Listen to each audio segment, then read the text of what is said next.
Hi, good afternoon, everyone. I hope you've been having a great time at our open house. It's my pleasure to welcome all of you to this session. We will have a panel discussion on communication for social impact. Can I invite first my colleagues? I might as well sit down too. So this is not a formal presentation, right? So we have no slides, but we want to share, have the opportunity to share with you how we see communications and social impact, right? Feel free to ask questions as well. So my colleague will flash, while we are speaking, right? If any questions come to you, please use this particular site, Pigeonhole site, right? You can scan the QR code or you can go to pigeonhole.at and enter the passcode YCNM to post your questions. I will be monitoring it. Now, we wanted to actually have this panel to really talk about the ways that communication make an impact in actually not just in terms of in society, right? In many areas of our lives, everyday lives as well. So I'm gonna I guess I introduced myself just now to those who are here early. But let me start first with a brief introduction. I'm Dr. Natalie Pang in the Communications and New Media Department. I'm Senior Lecturer and also Deputy Head. And I teach, for many of you, I hope, right, that decides to major or minor in CNM, you will be taking NM 1101 module, right, which I teach. And this is our gateway module that will introduce you to different, to the foundational concepts of communication. Right, and I also teach NM 4230 Communications for Social Change as well. So it's a level 4 module that actually engages students in actually projects with social impact. So can I invite my colleagues, right, to maybe introduce yourself as well? Okay. Would you like to go for that? Okay. Hi everybody, I'm Dr. Shobha Avadani. And I'm a lecturer in CNM. I teach modules related to digital media cultures. There's in fact a module on gender and media that I teach. I also teach public speaking, which is run by CNM, but I also get a lot of students from different faculties taking the module. I've been with CNM for a couple of years now. And I think this probably serves as sufficient self-introduction for now. Let me pass the microphone on to my colleague. Hello everyone. My name is Elmi. So again, like my colleagues, I'm a faculty member in CNM. Basically, I'm an associate professor in CNM. But let me to begin, let's just have some context over here. I see a lot of very young faces. I mean, what I understand is that all of you are considering to enter CNM, right? As one of the majors. Then can I have a show of hands? How many of you, I mean, for most of the men, you are currently just currently serving NS or about to finish NS. But how many of you are from the polytechnics? So can, higher. So are you all from the communications in media? Is it Ngee Ann Polytechnic? Yes, okay, because I know a lot of Ngee Ann Polytechnics. Yeah. Is Anita still teaching there? No? No? Okay, never mind. So, yeah. So, a lot of polytechnics. How many of you are from A levels? Okay. So, most are A levels. So, I guess the polytechnic students have a better idea of what is communication and what is media. For most of you, you might have a broader idea of what is communication and media. So, basically, hopefully, in our discussion here, or in the panel discussion, we can share more about communication for social impact. A little bit about myself. My name is Elmi. I was a CNM major, like all of you. So I graduated with a bachelor in communications and new media, this very department, when the desks were different. And then I did my master's, my PhD, my postdoc, and I came back to become a faculty member. So what I teach and research is primarily social media.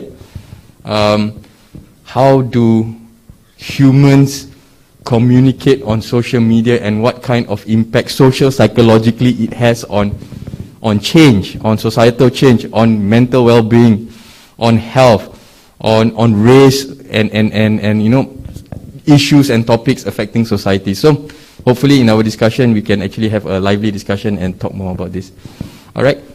Thank you, Elmi. I think you can hold on to the mic. I Okay. was going to lead on. So just to clarify, actually, I think if we have a 1 meter distance in, We must have a meter. Yeah, we can take off from us. It's up to you. Sorry. Right. So just to start us off, right, I'm going to ask my colleagues and I will speak as well to actually maybe just share for 5 minutes what does actually communication with social impact mean to us in our own domains of teaching and research. Yeah. I mean. Okay. So when we talk about communication and social impact, maybe I shall start with this view. Then we have to question what is impact, right? Before we even begin to ask how do we communicate using through what media to actually create the impact that we aim for or that we need, right? So basically it's a very broad topic. What I will talk on is impact in terms of our lives, our lived experiences, our individual lives. And I will talk about impact in the sense of how it impacts communities, how it impacts individuals in terms of their well-being, in terms of their safety, in terms of their wellness in general. Let me give you an example. And I teach this module, Social Psychology of New Media, as well as media effects. So we always question this view. Okay, we all use social media. How many of you has a TikTok account? Come on. Oh no, none of you has a... How many of you has an IG account? So you have not moved to TikTok yet, right? So, okay, the point that I'm trying to make is, in this course, right, or in CNM, right, we do not take the position that just by using any social media or just by using any media, it creates impact on individuals. It's more complex than just that, right? Because how humans actually use media actually create or determines how media is going to impact them. Sif, do you agree or do you not agree? Do you think social media is negative? I wish they can talk. They cannot talk. Can we have participants to... Yeah. So basically, yeah, so that's one view of media, whether it's actually technologically deterministic, right? Whether the use of media actually changes society in a way that, you know, impacts society and individuals, that is, whether it's positive or negative, it's going to be like that. Or is it more socially deterministic? We need to ask what humans and individuals use with media, how they use the media to actually create impact, create positive change in their lives. Or is it both ways? And it's very complex. This is a very complex question that we need to ask, whether it's actually media affecting humans or humans affecting or determining how media affects them, or it's a mishmash of both. And therefore you find that when we talk about media effects, right, when we start to question the impact of media, social media on societies, right, and then when we come to realize that there are different individuals with different needs, different identities, impact is different, right? So media can never impact humans in a very broad way. I shall stop at that. A very broad overview on how media and communication can lead and impact, and how it's actually much more complex than we can figure. I think my colleague will have a bit more specific examples of movements and that we are actually can talk about. Yep. Yeah, thanks, Elmi. I will maybe share a bit more.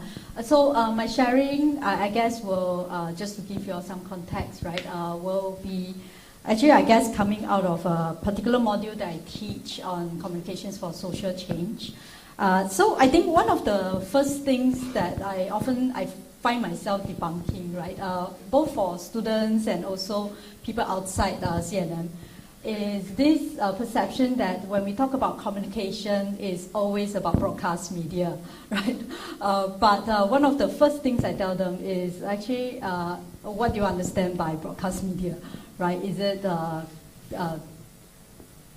like a newspaper, about newspapers that you read, or news that you encounter actually TV programs and all that. The truth is that actually media is very pervasive, right?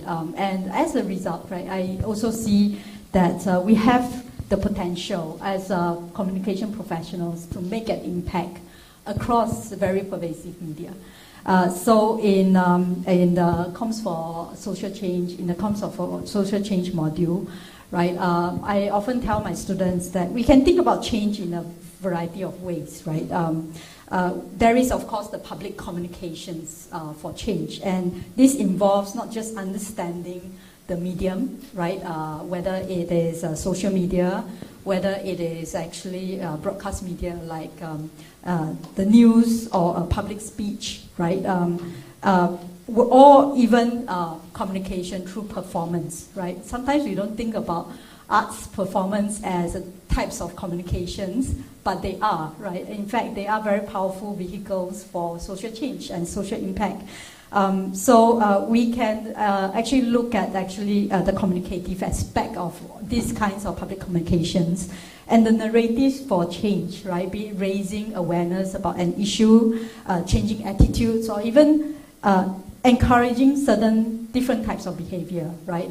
In fact, if you look at actually a lot of the movements for climate change, right, environmental types of movements, a lot of the communications around that has to do with trying to change behaviors, right? And that is, in fact, what we do at CNN, right? But beyond these public types of communications, in my experience, working with students as well as my own, I guess, volunteer work, right?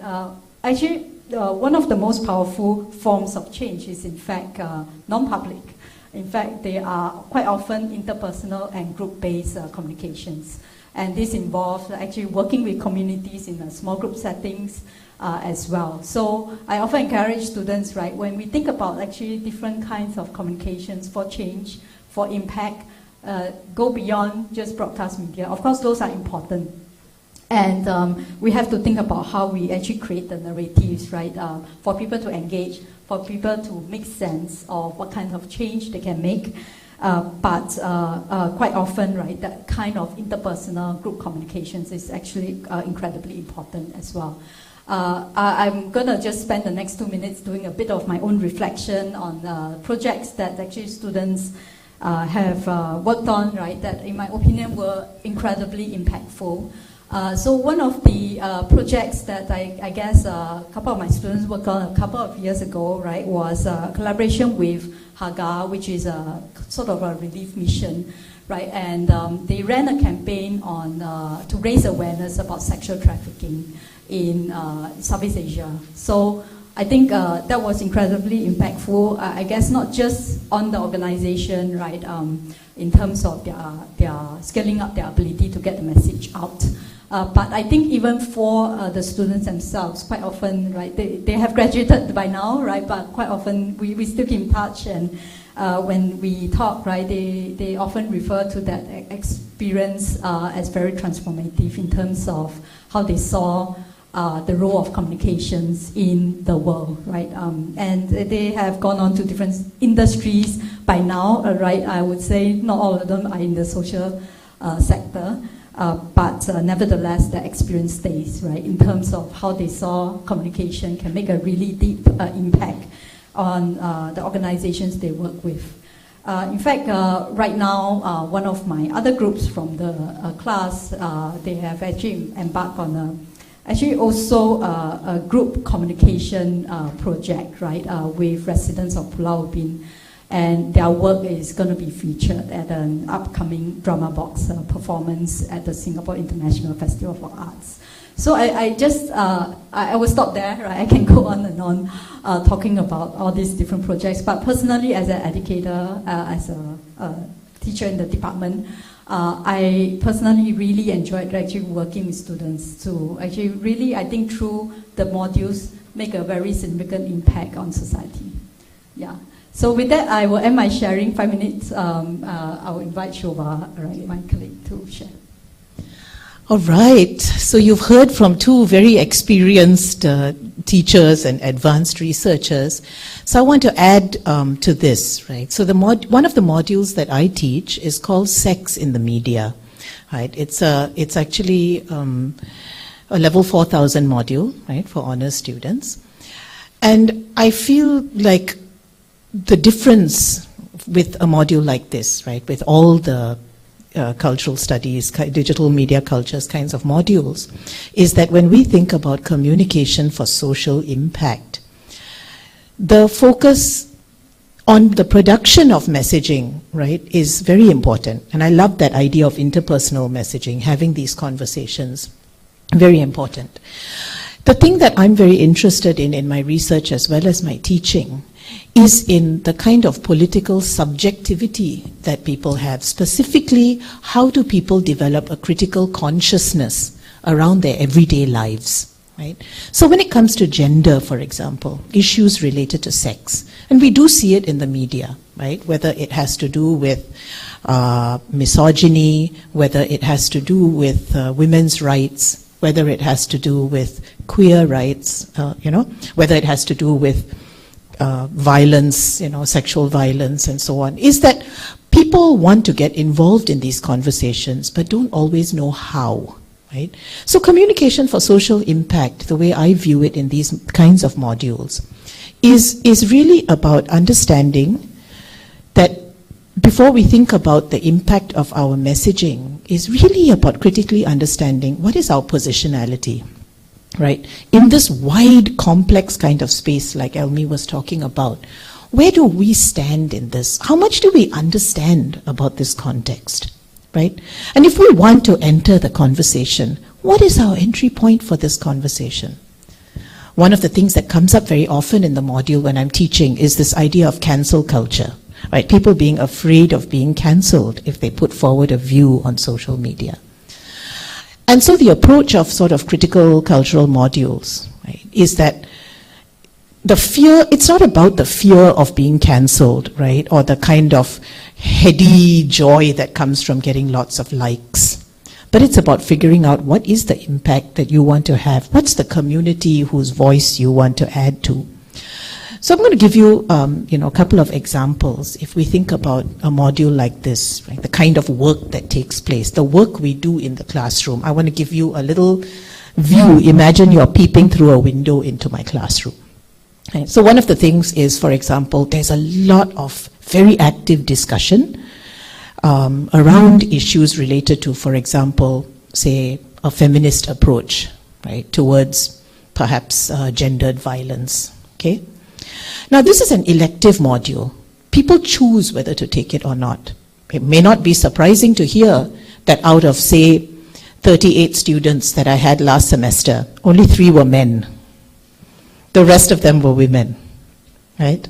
And at the end of the module, I had students actually saying that they wish that everybody could take this module because it really opened up their eyes to so many things. And I told them, I said, I appreciate the thought behind it, but part of the reason the module worked so well because everyone who was in that class wanted to be there. I think wanting to be in the room is such an important part of learning about how to make a social impact, right?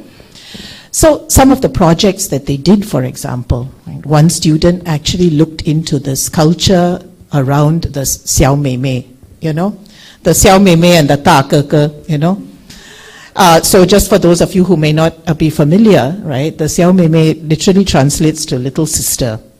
Am I right? Everybody just let me know. And the Ta Ke Ke is a big brother, right? But at the same time, the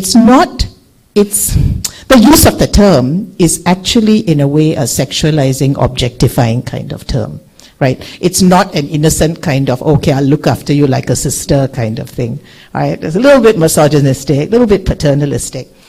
And very importantly, the young women who are called this don't claim it for themselves, right? You don't call yourself, I'm a Xiao Mei Mei, I'm joining a Xiao Mei Mei club, right? On the contrary, people try to reject the term. So one of the students did a project where she compared this, right, with another subculture, but this one is from Japan. It's called the Lolita subculture. I don't know if some of you have heard of it, right? So if you search hashtag Lolita on TikTok, I'm not telling you that you have to do it. I'm just saying if you want to, right? You'll find that these are young women who want to dress a certain way, they want to project a certain identity, and they do the work.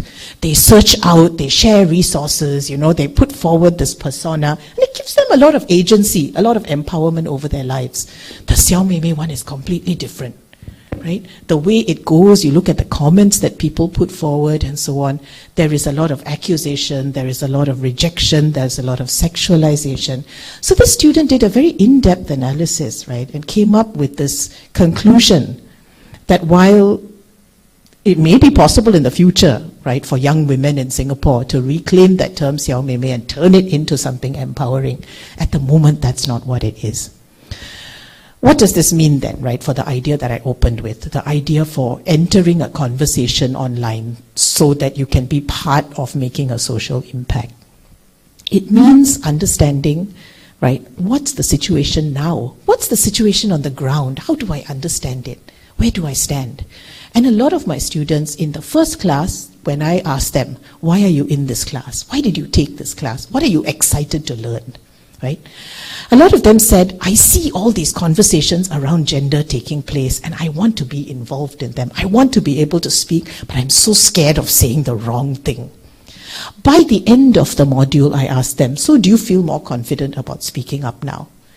And they said, actually, it's not about more confident. I am less scared, but I've realized that if there is some issue, I don't need to be scared because I don't want to jump right in. Now I really want to use some of these theoretical tools and I want to understand what's actually going on. What's the history of this? How can I understand what people are saying? How can I actually mindfully, critically, consciously develop a position and enter the debate on that basis? Because I will tell you this, when you know what your intention is, right? When you know who your community is online, you're not scared of being cancelled. You are aware and you're ready to make a social impact. Okay? Thank you so much. I don't know if that was 5 minutes. But thanks, that was great. We have about, I think, 10 minutes left, right? 10 minutes or so. I just want to remind all of you there are 2 mics there on your left and right. So if you like, you can actually just walk up to the mic and ask questions. Otherwise, we have a pigeonhole as well, so you can kind of scan the QR code and ask questions there. But I've been monitoring the pigeonhole, right? In fact, there have been actually some questions that have come through. I will tackle them or invite my colleagues to tackle them. I think one question that we quite often encounter, right, in fact, is what is the difference between the program at CNM and the difference with the program at NTU? I feel like you are the best person to answer this. Well, just a bit of a confession, right? I used to teach at Wikimri School, so I will endeavor to do my best in terms of giving a fair answer. I think they are very different, right? Of course, I'm not going to stop there, right? Let me talk about the differences. I think at Wikimri, you graduate, in fact, with a Bachelor of Communication. But the program at NUS is different. So you actually, in fact, you don't graduate with a Bachelor of Communication. In fact, the program at CNM actually allows you to choose from actually quite a big spectrum of modules, right? So depending on your interest, right, you can actually be taking very different modules. Of course, for those of you who have been to our booth at the foyer, right, we've been actually telling everyone, I can recognize some of you, right, we've been telling everyone our approach is to encourage all of you to take a broad spectrum of modules so that you gain diverse skill sets, right, so that you can actually go into very different industries and perform very different functions. So I would say it's very different like that, right? But please respond as well. Maybe I'll just add on a bit. I mean, when you enter CNM, you must understand that you are not entering the major. You're actually entering the College of Humanities and Sciences, right? So basically for the first 1 or 2 years, you'll be exposed to modules that are interdisciplinary, modules that are science-based, and then eventually majoring in CNM either in year 3 onward or year 2 onward. And I think that makes a whole lot of difference between Wee Kim Wee, for example, or the NTU School of Communication that goes really deep into communication right from the start. Because, well, one of the main difference that I think CNM in NUS offers is the ability, what we want to have when we graduate is to have both depth and also the flexibility to be adapting whatever knowledge you have to further studies. So basically what we want, or what you all would want in this new economy or new industry, is to not go deep too fast, but to have actually a broad base of knowledge that will enable you to actually pursue either a different set of skills or knowledge after graduating from communications. And I believe that communications is one of those set of skills and knowledge that will enable you to pursue, for example, business, or even engineering, or even law after you graduated from CNM, for instance. So CNM offers that flexibility. Now with CHS, you have that flexibility, but at the same time, you also have the avenue to deep skill, to be deep in that knowledge, right? Say, for instance, oh, I really enjoy this course on, or a particular topic such as gender and equality, or even on mental health, or even any kind of journalism, for instance, right? And then you decide, okay, now I want a deep skill, right? I want to go further into and upgrade myself into this domain. So CNM offers that also. So I guess that is the difference between NUS, the fact that you're entering into CHS and then majoring in CNM as compared to the NTU, which means that you just enter the school directly and really looking to just major in that. If I may chime in, right, because I think there are actually two questions that actually kind of are related. The first is actually, I guess, from someone who says, if I'm interested in journalism part, right, but not really into the digital, right, should I still major in CNM? I think Dr. Elmi has answered that, right. The choice is there, right, if you like to really pursue certain aspects, right. Okay, 5 minutes left. You can choose. Yeah. I also want to add a little bit of perspective here. Good journalists, I think, are people who have a broad base of skills.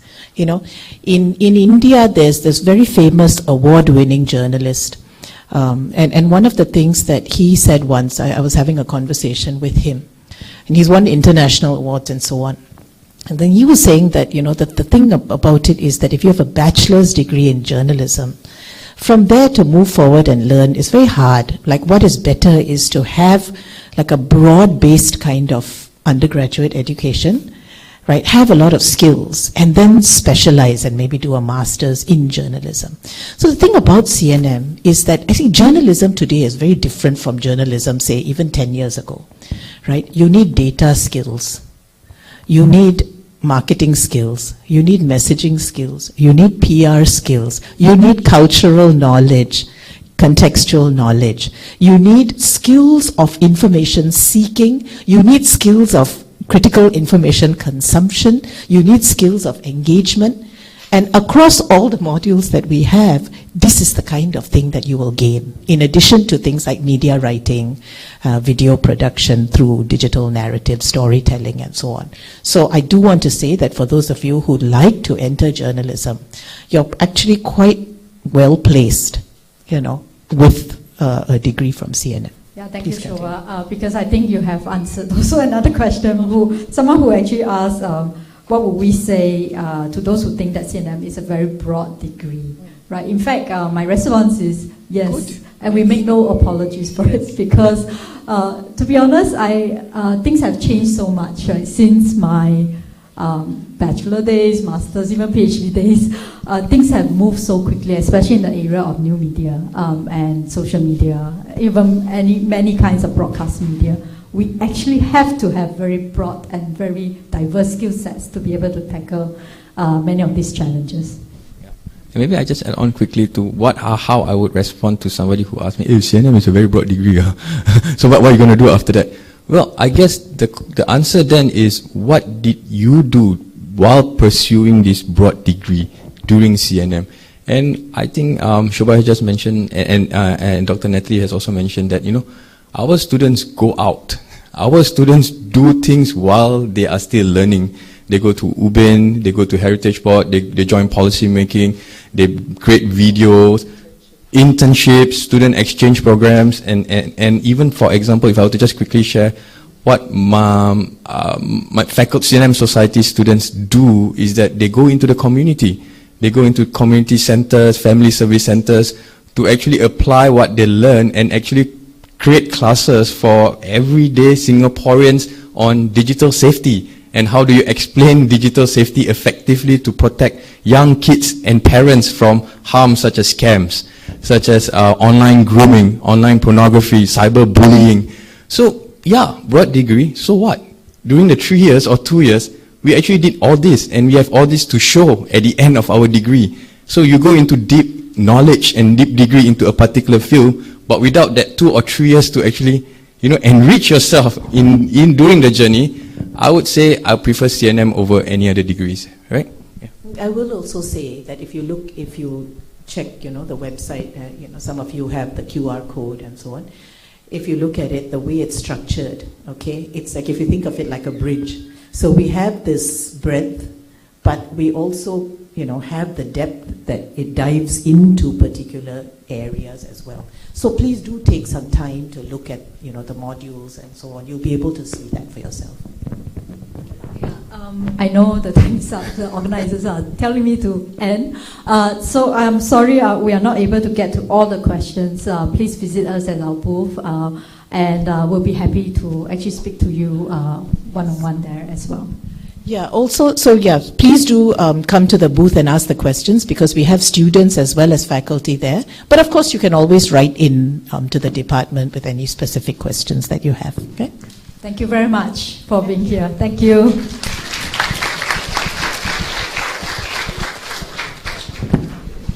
Okay, thank you so much, Dr. Phang, Dr. Shobha, and Associate Professor.